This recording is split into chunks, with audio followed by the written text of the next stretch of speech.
मूर्तिजापूर शहरात आज सकाळी रेल्वे स्टेशन परिसरात एका 25 वर्षीय इसमाचा मृतदेह आढळल्याने परिसरात एकच खळबळ उडाली आहे। या इसमाचा मृत्यू उष्माघाताने झाला असावा असा प्राथमिक अंदाज वर्तविला जात आहे।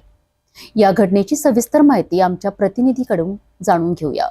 अकोला जिल्ह्यातील मूर्तिजापूर शहरात उष्णतेची लाट वाढत चालली असून प्रशासनाने नागरिकांना दुपारच्या वेळेत घराबाहेर पडू नये असे आवाहन केले आहे। मात्र याच दरम्यान स्टेशन परिसरात एका अज्ञात व्यक्तीचा मृतदेह आढळला। या व्यक्तीचा मृत्यू उष्माघाताने झाला असावा असा प्राथमिक अंदाज वर्तविला जात आहे। स्थानिक नागरिकांच्या माहितीनुसार सदर इसम गणेशनगर भागात राहत होता आणि शेतकरी केंद्र येथे काम करत होता।